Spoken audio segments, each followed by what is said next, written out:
Placed far enough away to still remain standing after the explosion, the interiors and exteriors of 3 homes were exposed to a nuclear bomb blast in this short film, The House in the Middle. The movie was released in 1953 by the Federal Civil Defense Administration as a 6-minute black and white cut. A second edit in color was released in 1954 by the National Cleanup, Paint-Up, Fix-Up Bureau, created solely for this purpose by the National Paint, Varnish, and Lacquer Association. Recorded during the Upshot-Knothole Encore test on May 8, 1953 at the Nevada test site, it may be one of the most extreme product placements ever produced.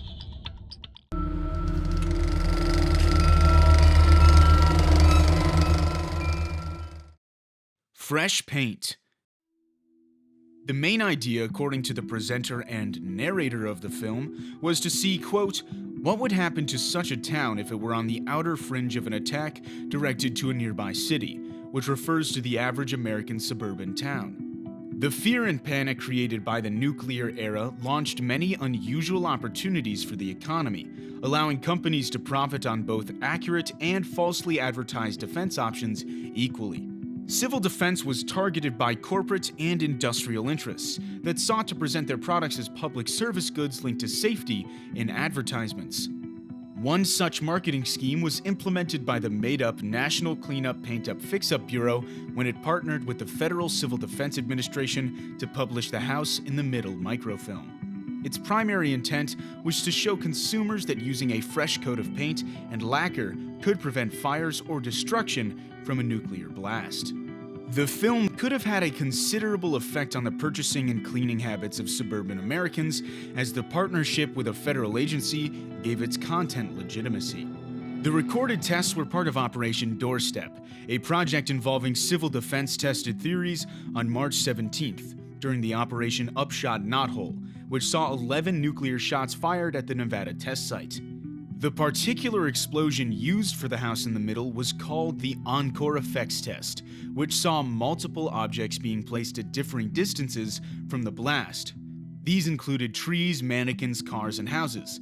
As the test site was located in the desert, all test objects had to be transported to the location. The operation included 145 trees taken from a nearby canyon by the United States Forest Service, which were subsequently cemented into the ground 6,500 feet away from ground zero. The Encore nuclear device was an Mk-6D, developed as a successor of the Fat Man dropped over Nagasaki.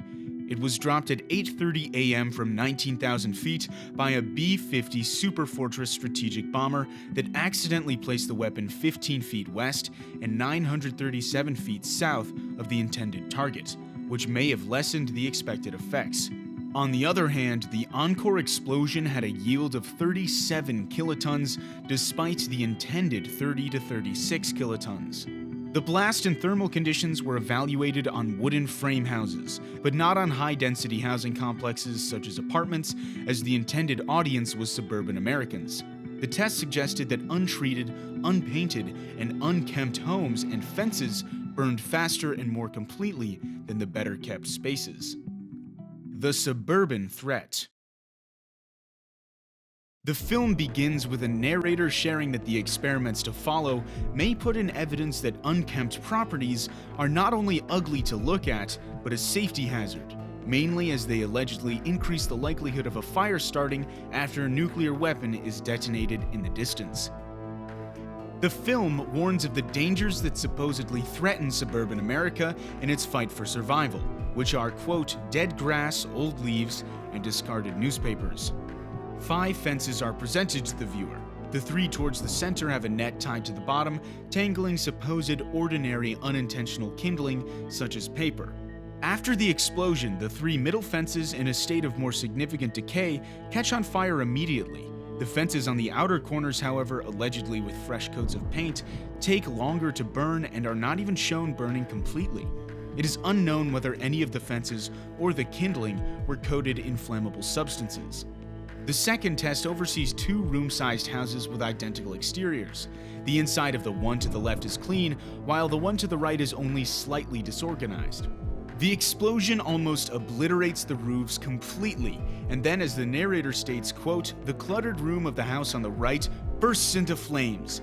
At the same time, the house on the left shows no sign of burning." The narrator continues to say, quote, "The house on the right burns as fiercely as if it had been deliberately fired with kindling," hinting to the modern viewer that perhaps that is the case. Finally, the experiment that named the film comes in at the end. The third test shows 3 more single-room houses at the test site. The interiors are not even given any consideration this time. The home on the right features a clothesline from the house to the fence, unpainted wood, dry grass, and newspapers in the yard. The one on the left has no additional kindling. Still, the wood is unpainted and dry, allegedly mirroring the effects of years of neglect.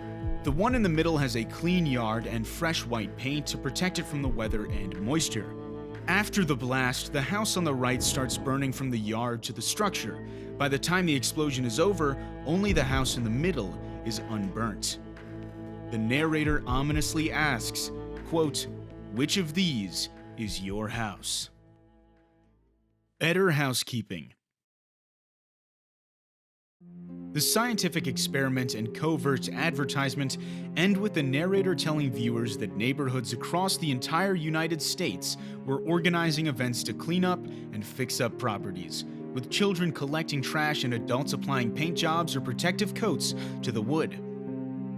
The film makes no comment concerning radiation, physical harm caused by being somewhat near to the site of a nuclear attack, such as affected wind speed, air pressure, heat, and radioactive fallout.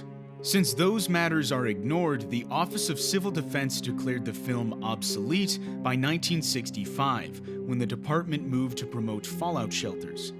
Regardless, the film was added to the National Film Registry at the Library of Congress in 2001, ensuring its preservation for its cultural significance. The pressing concerns of the 1950s permeate the film. Aside from worrying about a nuclear attack, the sensibilities of the population at the time seemingly dictate the content. In the end, a choice is laid out before the people. Quote, "The dingy house on the left, the dirty and littered house on the right, or the clean white house in the middle. It is your choice. The reward may be survival."